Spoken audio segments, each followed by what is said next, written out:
welcome to Nuna Lifestyle. Today, we will discuss you different kinds of tattoo because tattoo is an art.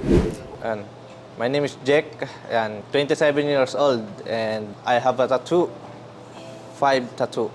Hi, I'm Jonah. I'm 26 and I have 7 tattoos. Hi guys, I'm Jean, 28 years old and I have 2 tattoos. Hi, I'm Lisa, 37 years old. I have 5 tattoos. I'm 21 in my first tattoo. 23 years old. Ito yung nasa likod ko. Pangalan ng nanay at tatay ko. 25. 33 years old. This one, Dead Seal Reaper siya. Galing siya sa ng Naruto.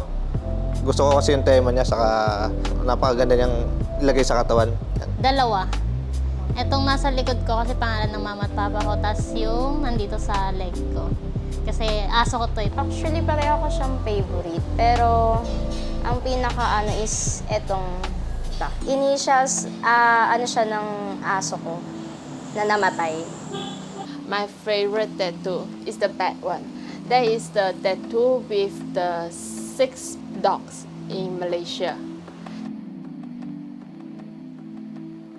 Yan. Dead Seal Reaper. 3,500.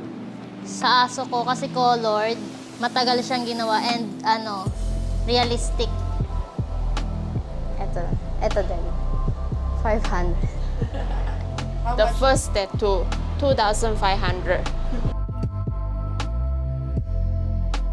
Yung sa dibdib, kasi siya, buto.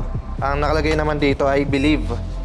O yung sa dream, yung letter M lang. Pero yung the rest, hindi naman sabi nung nagtatattoo, kapag daw hindi masyadong naaarawan, masakit. Ito din.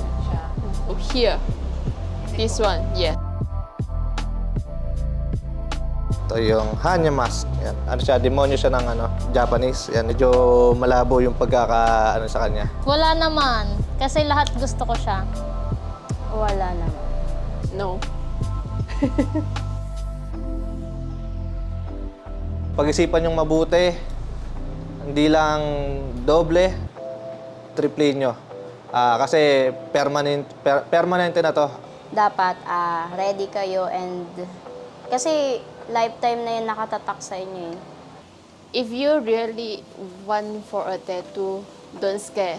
Paalam muna kayo para walang conflict kasi 'di ba tattoo is an art nga pero yung iba kasi against. For more videos, please follow Nuna Lifestyle. Thank you for watching. Bye-bye!